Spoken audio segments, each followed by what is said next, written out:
Have you ever stood up and suddenly your vision is flooded by spots? Maybe darkness starts closing in on you like curtains over your eyes. Well, I'm sure you know, but you are experiencing lightheadedness.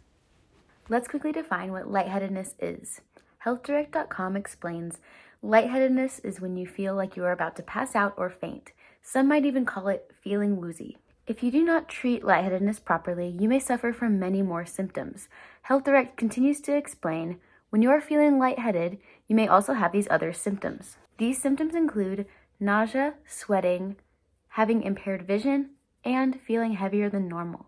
Lightheadedness can take a toll on your day, so be aware of your body and take care of your symptoms. But don't worry, there are many ways to treat it. Lightheadedness can be a pain, but it can be prevented through treatments such as elevation, sugar, and fluids. Now you might be wondering, Erin, why do you care and know so much about lightheadedness?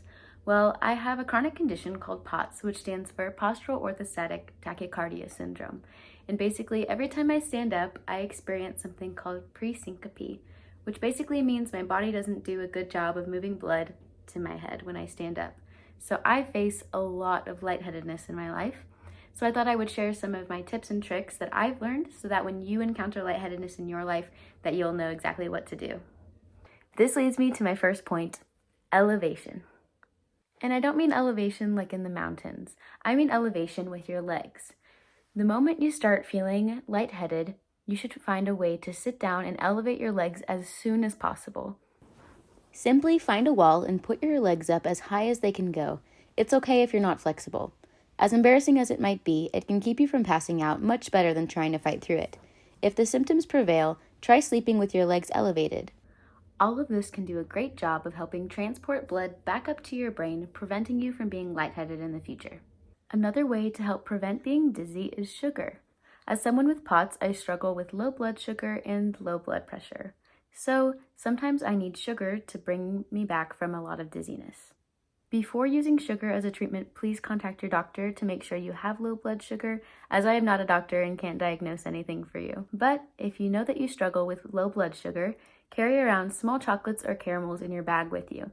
It's amazing what a small amount of sugar can do for your body, and it can prevent a lot of dizziness in your future. Finally, I want to talk about the most obvious and best way to combat dizziness, which is water and electrolytes. The first thing you should do when feeling lightheaded is ask yourself, have I had enough water today? The answer will most likely be no. I know you hear it all the time, but staying hydrated is vital for your body's health. If you aren't hydrated enough, your body can't do its proper functions, bringing on many symptoms, primarily dizziness.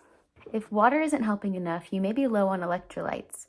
As someone with an electrolyte deficiency because of POTS, I know a lot of ways to incorporate more electrolytes into your diet. Quick warning, if you have high blood pressure, electrolytes may not be the course of action for you. One way to include more electrolytes is through drinks such as Gatorade, Liquid IV, and my personal favorite, Element. These are super helpful if you are an athlete or if you are low on sodium, magnesium, and potassium, 3 vital electrolytes for your body. Although I am not a doctor in any way, I hope that you learned how to keep some of that day-to-day lightheadedness at bay. Remember to elevate, take care of your blood sugar, and stay hydrated. Thank you for listening.